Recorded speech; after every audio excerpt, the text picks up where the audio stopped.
للہ رب العالمین والصلاة والسلام علی سیدنا و مولانا محمد خاتم الانبیاء والمرسلین وعلی آلہ واصحابہ اجمعین ومن اتبعہم الی یوم الدین۔ یا ایہا النبی حرد المؤمنین علی القتال ان یکم منکم 20 صابرون یغلبوا 200 وان یکم منکم 200 یغلبوا الفا من الذین کفروا بأنهم قوم لا يفقهون رب اشرح لي صدري ويسر لي امري واحلل عقدة من لساني يفقهوا قولي آمین یا رب العالمین۔ 9 رکوع کا آغاز ہے اور 10 رکوعوں پر یہ ٹوٹل سورہ مبارکہ مشتمل تھی، مدنی سورہ مبارکہ۔ یا ایھا النبی حرد المؤمنین علی القتال، اے نبی صلی اللہ علیہ وآلہ وسلم مسلمانوں کو جہاد کی رغبت دلائیے، ابھاریے انہیں جہاد پر۔ ان یکم منکم 20 صابرون، اگر تم میں سے 20 صابر ہوں، یغلبوا 200 تو وہ 200 پر غالب آ جائیں گے۔ جی اگر تم میں سے 20 ہوں صابر اور 200 پر وہ غالب آ جائیں گے۔ وَإِن يَكُن مِّنكُم 200 يَغْلِبُوا أَلْفًا مِّنَ الَّذِينَ كَفَرُوا، اور اگر 100 ہوں تو کافر کے 1000 آدمیوں پر غالب آ جائیں گے۔ بِأَنَّهُمْ قَوْمٌ لَا يَفْقَهُونَ، کیونکہ کافر لوگ کچھ سمجھ نہیں سکتے۔ الآن خفف اللہ عنکم، اب اللہ نے تم سے یہ تخفیف کر دی۔ یہ آیت نمبر جو 66 ہے یہ پھر کچھ عرصے بعد نازل ہوئی ہے۔ دیکھیں پہلے ایمان والے کم تھے تو جذبہ ایمانی بہت زیادہ تھا، ایمان والے زیادہ، تعداد زیادہ بڑھ گئی ہے، جذبہ ایمانی ذرا کم ہو گیا۔ فرمایا جا رہا ہے الآن خفف اللہ عنکم وعلم ان فیکم ضعفا، اور اسے معلوم ہے کہ اب تم میں ضعف ہے۔ فإن یکم منکم 100 صابرا، لہٰذا اگر تم میں سے 100 صبر کرنے والے ہوں گے، یغلبوا 200 تو وہ 200 پر غالب آئیں گے۔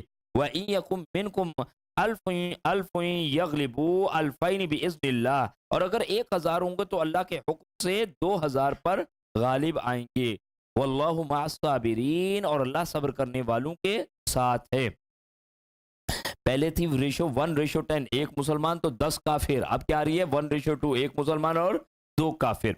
فرمایا گیا ما کان لنبی ان یکون لہ اسرا، نبی کے لیے مناسب نہیں تھا کہ اس کے پاس جنگی قیدی آتے، حتی یسخن فی الارض، حتیٰ کہ زمین میدان جنگ میں کافروں کو اچھی طرح میدان جنگ میں کافروں کو اچھی طرح قتل نہ کر دیا جاتا۔ تریدون عرض الدنیا، کیا تم دنیا کا مال چاہتے ہو؟ واللہ یرید الاخرہ، جبکہ اللہ تعالیٰ تمہارے لیے آخرت چاہتا ہے۔ واللہ عزیز حکیم، اور اللہ ہی غالب اور حکمت والا ہے۔ لولا کتاب من اللہ سبق، اگر ایسا ہونا پہلے سے لکھا نہ جا چکا ہوتا، لمسکم فیما اخذتم عذاب عظیم، جو تم نے فدیہ لیا ہے اس کے بدلے میں تمہیں بہت بڑی سزا دی جاتی۔ اب یہاں پیچھے ایک ہے معاملہ جس کو سمجھنے کی ضرورت ہوگی۔ وہ معاملہ کچھ اس طرح تھا کہ حضرت عبداللہ بن عباس رضی اللہ عنہ فرماتے ہیں جنگ بدر کے جب قیدی قید کر لیے گئے تو آپ صلی اللہ علیہ وسلم نے ابو بکر صدیق اور عمر فاروق رضی اللہ عنہ سے پوچھا کہ تمہاری ان قیدیوں کے بارے میں کیا رائے ہے؟ 70 قیدی ہیں، ان کے بارے میں کیا رائے ہے؟ ابو بکر صدیق رضی اللہ عنہ عرض کیا اللہ کے نبی صلی اللہ علیہ وسلم یہ چچا کے بیٹے ہیں اور خاندان کے لوگ ہیں، میری رائے یہ ہے کہ ان سے فدیہ لے کر ان سے فدیہ لے کر کفار کے مقابلے میں قوت حاصل کی جائے، یعنی مال اسباب کی ظاہر کمی ہے اس میں۔ اچھا، اور انشاءاللہ ایک اور بھی بات ہے کہ اللہ نے چاہا تو انہیں اسلام کو قبول کرنے کی بھی توفیق مل جائے گی۔ خیر پر مبنی یہ ایک رائے رکھی گئی۔ اچھا، پھر اللہ کے رسول کریم صلی اللہ علیہ وآلہ وسلم نے عمر فاروق رضی اللہ عنہ سے پوچھا کہ ابن خطاب تیری کیا رائے ہے بھائی؟ عمر فاروق رضی اللہ عنہ کا مزاج اپنا ہے، ابو بکر صدیق رضی اللہ عنہ دھیمے نرم مزاج، عمر فاروق رضی اللہ عنہ کہتے ہیں اللہ کے رسول کریم صلی اللہ علیہ وسلم میری رائے ابو بکر سے مختلف ہے، میری رائے یہ ہے کہ انہیں آپ ہمارے حوالے کر دیجئے، ہم ان کی گردنیں اڑائیں۔ عقیل کو علی کے حوالے کیجئے، وہ اس کی گردن اڑائے، میرے حوالے فلاں کو کیجئے، میں اس کی گردن اڑاؤں، اس لیے کہ یہ کفر کے سرغنے ہیں، یہ کفر کے ستون ہیں اور ان کی گردنیں ماری جائیں۔ اچھا، یہ معاملہ رکھا گیا۔ اللہ کے رسول کریم صلی اللہ علیہ وسلم خود حلیم اور شفیق، بڑی مہربان طبیعت کے مالک، آپ ابو بکر صدیق رضی اللہ عنہ کی رائے کی طرف جو ہے جھکاؤ ہوا اور آپ نے اس معاملے کو اختیار کر لیا۔ اگلی صبح جو معاملہ پیش آیا وہ دیکھا کہ عمر فاروق رضی اللہ عنہ جب داخل ہوتے ہیں تو دیکھتے ہیں اللہ کے رسول کریم صلی اللہ علیہ وآلہ وسلم بھی رو رہے ہیں اور ابو بکر صدیق رضی اللہ عنہ بھی ساتھ رو رہے ہیں۔ آپ انتہائی پریشان ہوتے ہیں، پوچھتے ہیں اللہ کے رسول کریم صلی اللہ علیہ وسلم کیا بات ہے کہ جس پہ رویا جا رہا ہے، مجھے بتائیں تاکہ اگر وہ بات رونے والی ہے تو میں اس پہ روں، اور بالفرض اگر مجھے رونا نہیں بھی آتا تو کم از کم میں آپ لوگوں کو دیکھ کے روتا ہوا تو اپنی شکل تو رونے والی بنا کے بیٹھ جاؤں. سبحان اللہ و بحمدہ سبحان اللہ العظیم. ان لوگوں کے ایمان کی گرمی محسوس نہیں کر سکتے. یعنی کہ دیکھیے حالانکہ بالکل یہاں پہ کرائٹیریا ڈیفرنٹ ہے. کیا کہتے ہیں جی ہماری بات ہی نہیں مانی نا, ہماری رائے تو نہ مانی. عبداللہ بن ابی کا یہی تو طرز عمل تھا, جب ہماری بات ہی نہیں سنی تو ٹھیک ہے بھگتو پھر اس جنگ کو.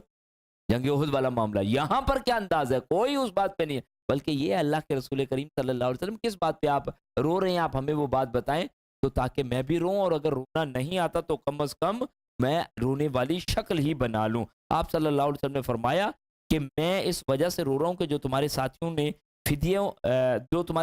قیدیوں کو فدیہ لے کر چھوڑنے کے سلسلے میں مجھ سے بات ہوئی تھی, میرے سامنے ان کا عذاب پیش کیا گیا جو اس درخت سے بھی زیادہ قریب تھا, چنانچہ اللہ تعالیٰ نے یہ آیتیں نازل فرمائی.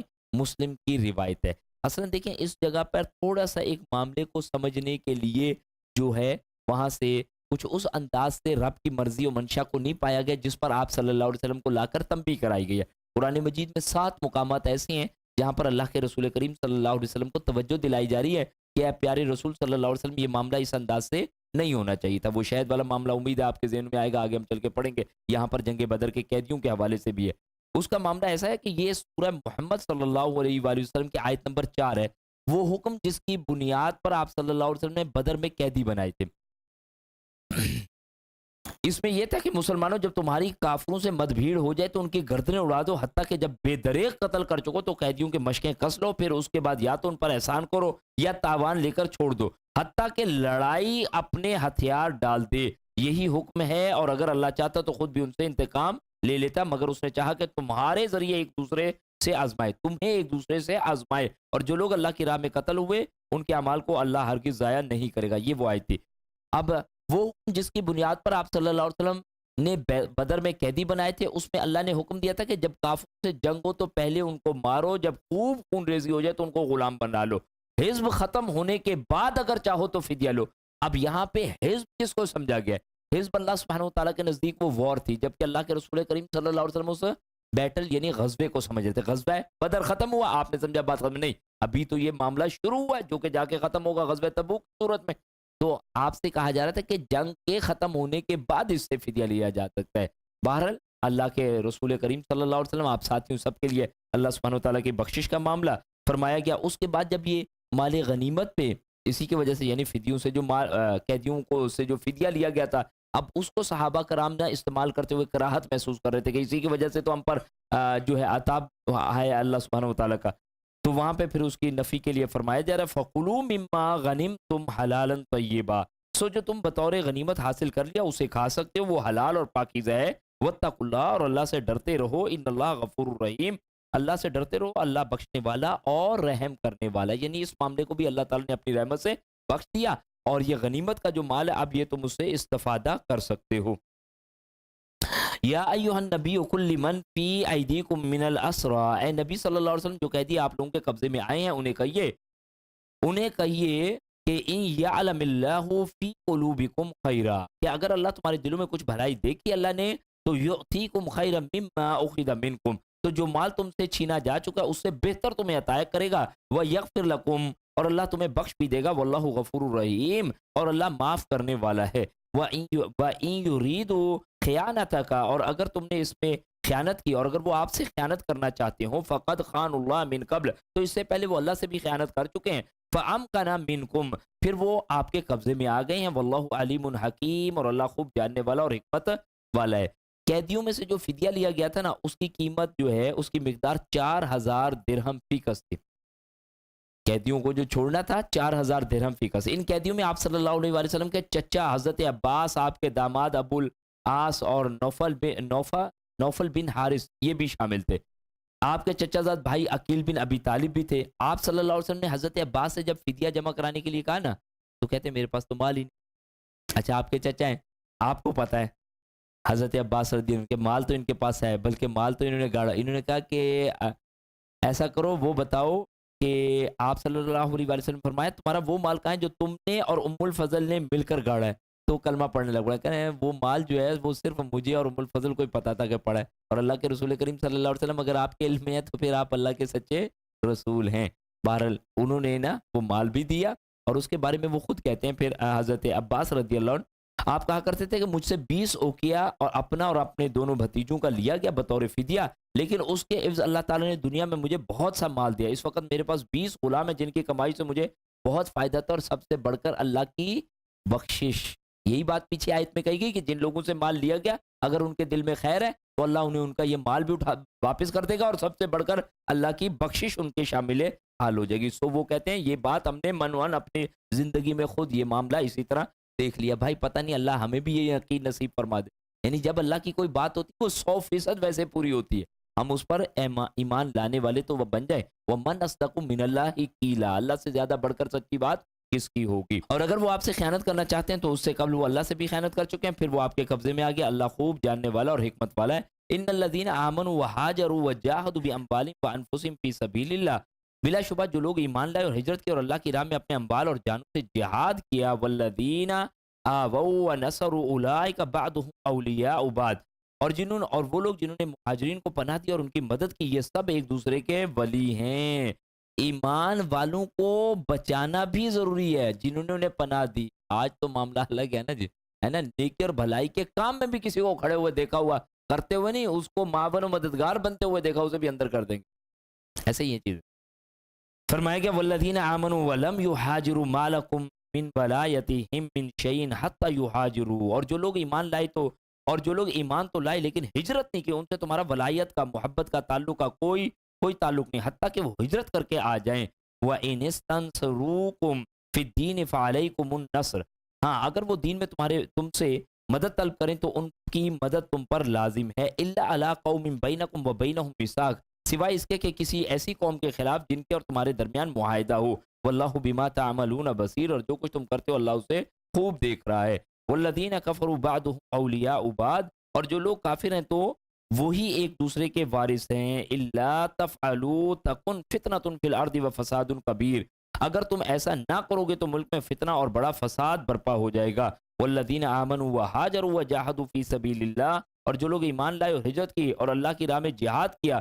والذین آووا ونصروا اولئک هم المؤمنون حقا، اور جن لوگوں نے انہیں پناہ دی اور ان کی مدد کی یہی لوگ تو حقیقی مومن ہیں.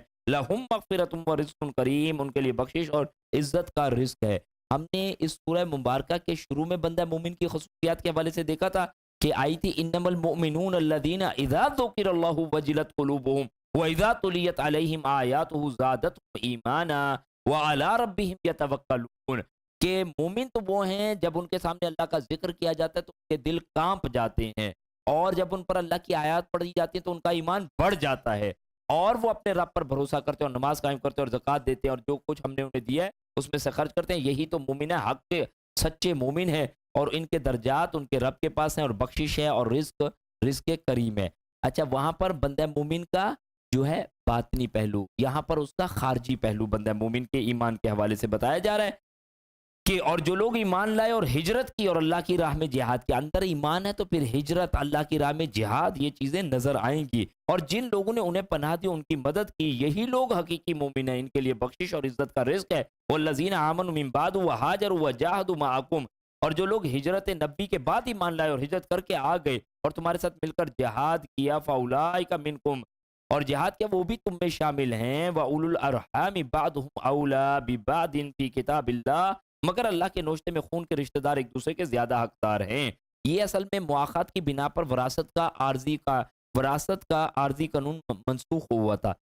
مواخات جب کرائی گئی تھی تو ایک انصار کا وارث کون ہوتا تھا؟ مہاجر، یا ایک مہاجر کا وارث کون بن رہا ہے؟ انصار. آپس میں جو رشتہ داری والا معاملہ ہے وہ ختم کر دے گا. تو وہ بعد میں بحال کیا گیا جب پھر جو ہے مسلمان کی حالت سنبھل کے مہاجرین کی، تو پھر دوبارہ انہیں اسی رشتہ داری پر لا دیا گیا. فرمایا گیا ان اللہ بکل شیء علیم، اور اللہ تعالیٰ ہر چیز کو خوب جاننے والا ہے.